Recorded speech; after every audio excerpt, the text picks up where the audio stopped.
آپ اتنا ایک ٹکٹ گورنمنٹ کا اتنا نقصان برداشت نہیں کر رہے. انہوں نے کہا ان غیر اخلاقی حرکتوں سے انسان کو لوٹ کھسوٹ کی عادت بڑھتی ہے. تو میں اس کو جائز, جب ریاست ہے جو جیسی مرضی ہے بھائی, جب لا ہے اس کا قانون ہے کہ بغیر ٹکٹ سفر نہیں کرنا آپ نے, اور ڈاک کا نظام تھا اس پہ ٹکٹ کے بغیر, تو یہ اس لا کو ہم نے کیا کرنا ہے, فالو کرنا ہے. اور ہمارے یہاں بعض لوگوں کا کانسیپٹ یہ ہے کہ ابے یہ تو سب کچھ حلال ہے, وہاں آ کے کہتے ہیں چونکہ پی ٹی آئی کی حکومت تھی تو ان کا سب جے یو آئی والے کے لیے اور مسلم لیگ کے لیے وہ سب کچھ حلال ہے, اور جب جے یو آئی کی حکومت آئی تو پی ٹی آئی والوں کے لیے. سب کی بات نہیں کر رہا, لیکن یہ کانسیپٹ بھی ہے لوگوں کا. بھائی جب کوئی گورنمنٹ بن گئی, صحیح بخاری کی حدیث ہے کہ جب کوئی حکومت آ گئی ہے, یوسف علیہ الصلوۃ والسلام بتاؤ مسلم اسٹیٹ میں تھے یا غیر مسلم اسٹیٹ میں تھے؟ غیر مسلم اسٹیٹ میں تھے نا. تو غیر مسلم اسٹیٹ میں انہوں نے اس اسٹیٹ کی خدمت کی ہے, اس کی وجہ سے ان کو وہاں تک ترقی ملی ہے. اگر آپ غیر مسلم اسٹیٹ میں شدت پسندی سے کام لوگے, ان کے اگینسٹ چلو گے, تو اسلام زندہ نہیں ہوگا, اس سے آپ بدنام ہو جاؤ گے, اسلام بدنام ہوگا اس سے. تو میں جلدی سے بات کو سمیٹ کے ختم کرتا ہوں. تو نبی صلی اللہ علیہ وسلم نے فرمایا بخیل آدمی اللہ سے بھی دور, جنت سے بھی دور, انسانوں سے بھی دور.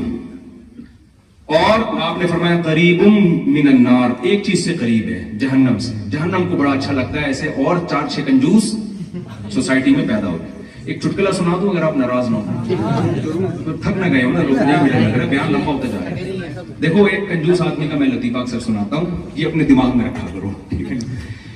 ایک کنجوس آدمی تھا, اس کے بچے کہتے تھے ابو کبھی دیسی گھی بھی کھلا دیا کرو ہمیں. تو اس نے کہا یار, اس کے جیب سے پیسے نہیں کرتے تھے. جیسے میں نے کہا نا سخی آدمی لوگوں کے بھی قریب, تو بیوی بھی ایسے شوہر سے محبت کرے گی نا جو سخاوت کرتا ہے, بچے بھی ایسے باپ سے محبت کرتے ہیں جو سخاوت کرتا ہے, بھائی بھی ایسے بھائی سے محبت کرتے ہیں جو سخاوت کرتا ہے. تو سخاوت کرنے میں سب سے پہلے آپ اپنے خاندان میں محبوب بن جاؤ گے. تو اگر آپ کنجوسی کرو گے تو آپ, وہ ایک خاتون نے اپنے میاں سے کہا, وہ بہت ٹریولنگ ہوتی تھی اس کی نا, تو اپنے شوہر سے کہنے لگی کہ جی میں نے سوچا ہے کہ ہم سوئٹزرلینڈ چلتے ہیں گھومنے پھرنے کے لیے, تو اس پہ کتنا خرچہ آئے گا؟ اس نے کہا کچھ بھی خرچہ نہیں. بڑی حیران ہوئی یار, کوئی ان کا کوئی ٹریول ایجنٹ سے کوئی تعلقات ہیں ان کے. کہتے ہیں خرچہ کیوں نہیں ہے؟ کہتے ہیں اس لیے کہ سوچنے پر کوئی خرچہ.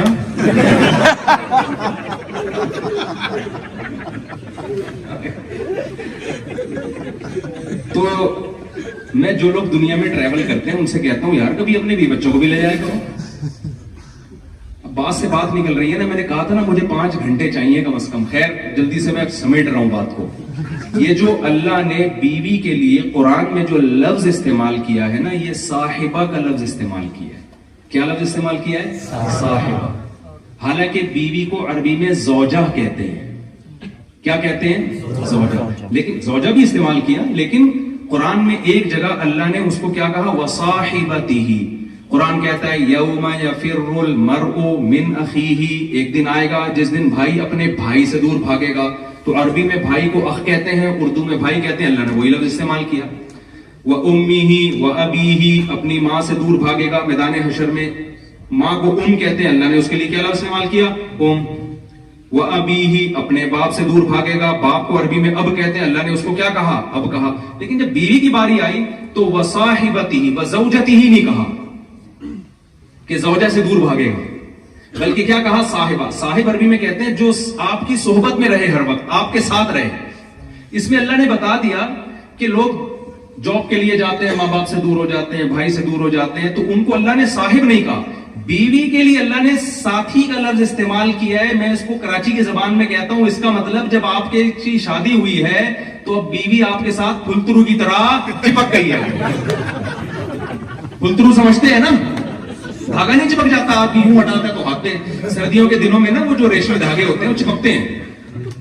آپ یوں ہٹاؤ گے ادھر ہاتھ پہ آ جائے گا, یوں کرو گے ادھر منہ پہ لگ جائے گا, پھر آپ یوں کرو گے تو ناخن پہ چپک جائے گا. تو اب جب آپ کی شادی ہو گئی تو وہ صاحبہ بنا دی اللہ نے. اب آپ جرمنی آؤ گے تو آپ کی وائف آپ کے ساتھ, جرمنی سے موو کرو گے ہالینڈ کی طرف, بیگم آپ کے ساتھ. سوال پیدا ہوتا ہے میرے ساتھ کیوں نہیں؟ جب اتنے فضائل میں بتا رہا ہوں تو میں بھی لے آؤں گا انشاءاللہ. ٹھیک ہے, میں بھی لے آؤں. کوشش کیا کریں جب سفر کریں اس کو ساتھ رکھیں. گرل فرینڈ کی ویلیو لوگوں کے دلوں میں ہے. اسلام میں گرل فرینڈ کی کوئی حیثیت اس رشتے کو ایکسپٹ ہی نہیں کرتا. بیوی کے رشتے کو اسلام بہت پروٹوکول دیتا ہے.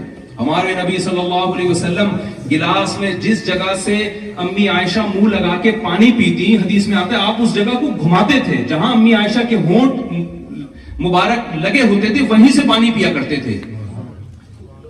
تو اس کو لفٹ نہیں کرا رہے یار، جو اللہ نے آپ کے لیے بنائی ہے اور ساری دنیا کے لیے آپ کے پاس ٹائم ہے، تو یہ اللہ کی نظر میں اچھا دوست تو کہیں گے یار بڑا زبردست آدمی ہے، جب سے آئے ایک دن بھی بیگم کو فون نہیں کیا اس نے، بہت زبردست آدمی، سارا ٹائم ہمارے پاس گزارتا ہے، سارا ٹائم ہمیں دیتا ہے اور پیسہ بھی ہم پہ خرچ کر رہا ہے، لیکن اللہ کی نظر میں اچھا نہیں ہے. تو ہم تو اللہ کی نظر میں بننے والی باتیں کر رہا ہوں. اگر آپ نے وسیم بھائی کی نظر میں بننا ہے تو پھر وسیم سے پوچھے نا، مجھ سے کیوں پوچھ رہے ہیں؟ کیا خیال ہے؟ مجھے تو آپ نے جو بیان کے لیے بٹھایا ہے اس لیے نا کہ جو اللہ جس کو اچھا کہتا ہے میں وہ باتیں آپ کو بتاؤں.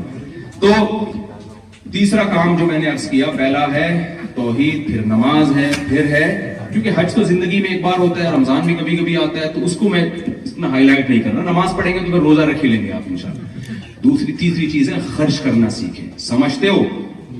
بیوی بچوں پہ خرچ کریں اور غیر مسلم ریاست میں اسٹیٹ پہ خرچ کریں. آپ یہاں گورنمنٹ کہے یار جب سے مسلمان آئے ہیں الحمدللہ ہمارے غریب مارکیٹ سے، وہاں تو غریب ملتے نہیں ہیں لیکن جتنے ہیں ان کو پہ خرچ کر دینا.